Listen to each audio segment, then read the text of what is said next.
En 1986, el Estadio Azteca fue sede de una Copa del Mundo que el mexicano de a pie pudo vivir en las gradas. Una familia que ganaba el salario mínimo de la época podía conseguir entradas para un partido con 1 o 2 días de sueldo. No era fácil, no era gratis, pero era posible. 40 años después, el Azteca vuelve a ser sede de una Copa del Mundo y la realidad es otra completamente distinta. El boleto oficial más barato para el partido inaugural entre México y Sudáfrica cuesta 7,000 pesos, con el salario mínimo actual de 315 pesos diarios. Esos son 22 días de trabajo solo para entrar al estadio. En reventa, ese mismo partido llegó a superar el 1,000,000 de pesos, más de lo que una persona con salario mínimo gana en 3 años completos de trabajo. Lo que en 1986 implicaba 1 o 2 días de esfuerzo, en 2026 equivale a semanas o meses de salario para la inmensa mayoría de los aficionados. El Mundial regresó a México, pero el México que puede entrar al estadio es otro. Entonces surge la pregunta que millones de mexicanos se están haciendo en voz alta esta semana, a 3 días del inicio del torneo más grande de la historia.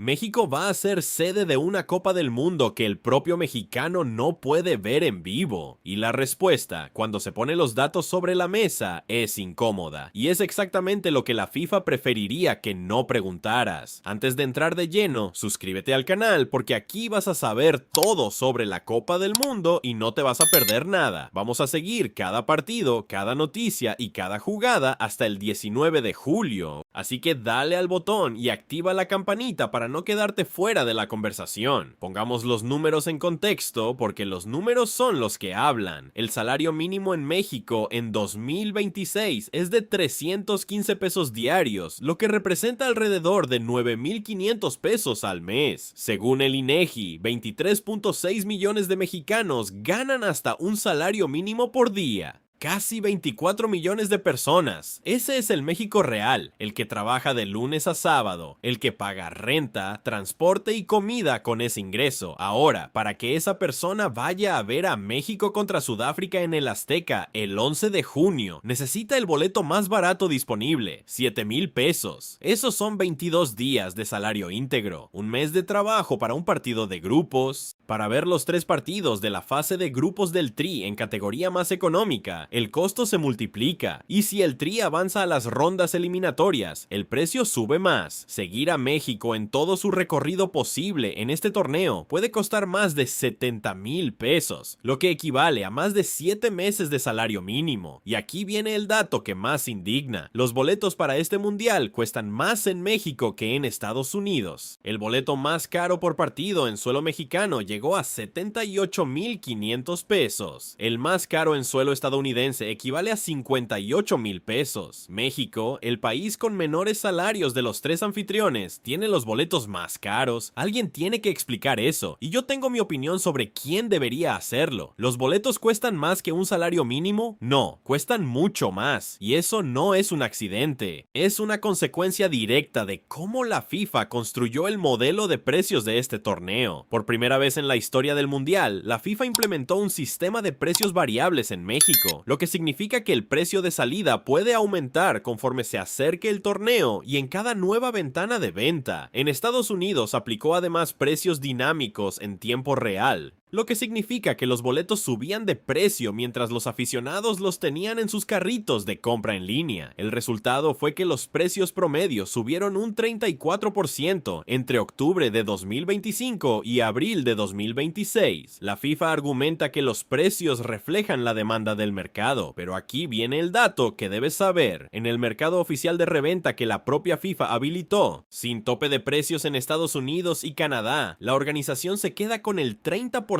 de cada transacción. Es decir, cada vez que un boleto se revende a precio inflado, Gianni Infantino y su organización ganan también. El presidente de la FIFA, que gana 6 millones de dólares al año, fue confrontado públicamente con el hecho de que boletos para la final aparecían en ese mercado a más de 2,300,000 dólares. Se rió y prometió entregarle un hot dog personalmente a quien pagara esa cantidad. El aficionado humilde de México, que lleva 4 años ahorrando ahorrando para ir a ver un partido en el Azteca? Puede reflexionar sobre esa respuesta mientras revisa cuántos meses de sueldo necesita para llegar a la categoría más barata. Y aquí viene una pregunta que la comunidad de este canal me ha hecho repetidamente y que merece una respuesta directa. ¿Para quién es en realidad esta Copa del Mundo? El profesor de economía Victor Matheson, del College of the Holy Cross, lo dijo con una frase que no se puede ignorar. Existe el riesgo real de que los estadios estén llenos de gente rica tomándose selfies para sus cuentas de influencers, en lugar de aficionados vibrantes que vinieron a celebrar el fútbol. Eso no es una opinión marginal. Es lo que los propios datos de reservas hoteleras en las 11 ciudades sede estadounidenses están confirmando. El 80% de los hoteles en esas ciudades reporta reservas por debajo de las proyecciones. En Kansas City, las reservas están por debajo de un verano normal sin Copa del Mundo. La gente que debería estar llenando esos estadios tomó una decisión. Los precios, las restricciones de visa, la incertidumbre de entrar a Estados Unidos en este momento histórico, y decidió no ir. Y mientras tanto, en México, la solución que el gobierno ofrece al aficionado que no puede pagar el boleto es ver el partido en el Zócalo, en una pantalla LED gigante de 510 metros cuadrados, la más grande de los 3 países anfitriones, de forma completamente gratuita. Se espera que el Zócalo reciba hasta 2.200.000 aficionados durante el torneo. La pantalla del Zócalo tiene 510 metros cuadrados, la más grande de todos los festivales de aficionados de la FIFA en el mundo, no una pequeña proyección, la pantalla más grande del planeta para un torneo, y a esa pantalla van a llegar los aficionados que no pudieron pagar el boleto, los que calcularon 22 días de salario y decidieron que no podían. Mientras tanto, en Nueva York y Nueva Jersey, el FanFest oficial cobra $12.50 por jornada solo para entrar. El Zócalo es gratis y tiene la pantalla más grande. Y aquí me surge una pregunta que quiero que respondas en los comentarios. El Zócalo con 2 millones de personas va a generar más ambiente que los estadios en Estados Unidos, con tribunas medio vacías. Porque si la respuesta es sí, algo fundamental está pasando al revés en este torneo, y hay un elemento filosófico en todo esto que el comentario más liqueado de mi canal resumió en una sola frase: el fútbol se volvió negocio, no deporte, y lo que los datos muestran es que esa transformación no fue gradual ni accidental, fue una decisión deliberada tomada hace décadas, acelerada en los últimos años y llevada a su máxima expresión en este torneo. La FIFA en el ciclo 2023 a 2026 va a generar 13.000 millones de dólares en ingresos, el doble del ciclo anterior. Los derechos de televisión subieron un 22%, los patrocinios subieron un 37%, y una de las razones por las que esos números crecen tanto en este torneo específicamente es la expansión a 48 selecciones. Más equipos significa más partidos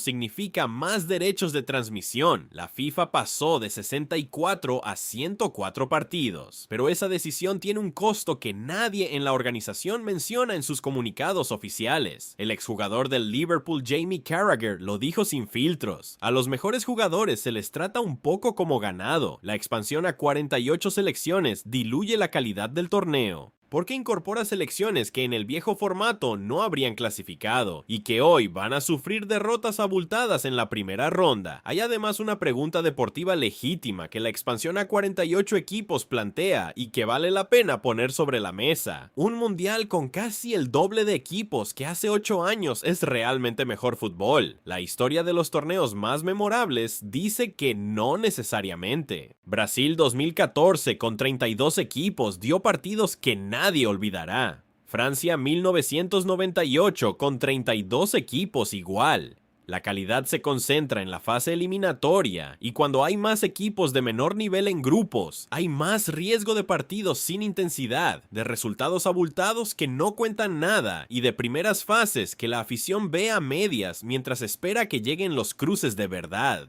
La FIFA decidió en 2017 pasar a 48 equipos. El argumento futbolístico fue la inclusión de más confederaciones. El argumento financiero fue que 44 partidos adicionales generan decenas de miles de millones de pesos adicionales en derechos de televisión y patrocinio. Y luego están las casas de apuestas. El ángulo que casi nadie menciona, pero que varios comentarios de este canal pusieron sobre la mesa con mucha claridad. El mundial más grande de la historia, con 104 104 partidos en 39 días, es también el evento de apuestas deportivas más grande de la historia. 104 partidos significa 104 oportunidades de apostar por resultado, goles, jugadores, tarjetas, corners y cualquier otro mercado que las plataformas hayan diseñado. La industria global de apuestas deportivas vale más de 100 mil millones de dólares al año y la Copa del Mundo es su temporada alta definitiva. Los verdaderos ganadores garantizados de este torneo, independientemente de quién levante el trofeo el 19 de julio, son las casas de apuestas. El aficionado que no puede pagar el boleto, pero que sí puede apostar en el celular, es exactamente el cliente que esa industria necesita, y la FIFA no dice nada al respecto, porque la FIFA tiene sus propios patrocinadores, sus propios contratos y sus propios intereses. Todo esto nos lleva al tema que varios comentarios de la comunidad han planteado como la única respuesta posible a este modelo: el boicote financiero. La lógica es simple: si la FIFA tiene el monopolio del fútbol y no va a cambiar voluntariamente, el único idioma que entiende es el del dinero. No comprar boletos, no comprar productos oficiales, no consumir el contenido de los patrocinadores que financian este modelo. Es donde duele. 69 congresistas estadounidenses firmaron una carta pidiendo que se bajaran los precios. La Football Supporters Europe presentó una queja formal ante las autoridades europeas. Los procuradores generales de Nueva York, Nueva Jersey y California abrieron investigaciones con subpoenas formales contra la FIFA, y Sepp Blatter, el hombre que dirigió la FIFA durante 17 años, publicó en X que los aficionados deben alejarse de Estados Unidos. Todo eso junto, en el mismo torneo, protagonizado por la misma organización. Entonces la pregunta que yo te hago a ti es la siguiente: ¿crees que la FIFA va a aprender algo de todo esto después del 19 de julio? ¿O simplemente va a sumar los 13 mil millones de dólares, declarar que el torneo fue un éxito histórico y empezar a preparar 2030 con más equipos y precios aún más altos? Porque el fútbol existe desde antes que la FIFA y va a existir después. El fútbol que se juega en las canchas de tierra de Tepito, en los potreros de Guadalajara, en los parques de Monterrey, ese fútbol no le pertenece a ninguna organización, no tiene precio de reventa y no necesita un carrito de compras en línea para existir.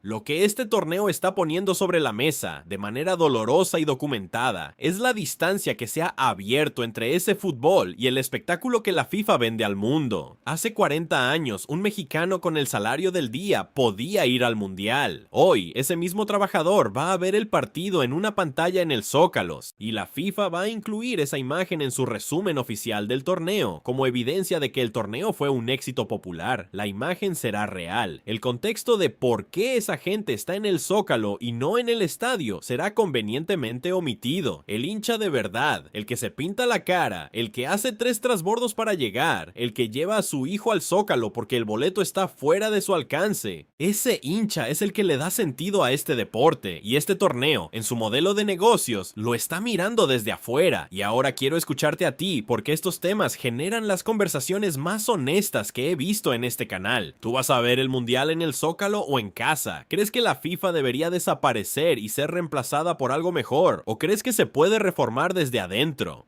¿El fútbol de 48 equipos te parece un avance o una traición al deporte? Y la pregunta de siempre: ¿quién es tu favorito para ganar esta Copa del Mundo? ¿Argentina con Messi, España, Brasil, o hay alguna selección que te tiene sorprendido? Déjame todo en los comentarios, los leo todos y nos vemos en el próximo video. El partido inaugural es en 3 días.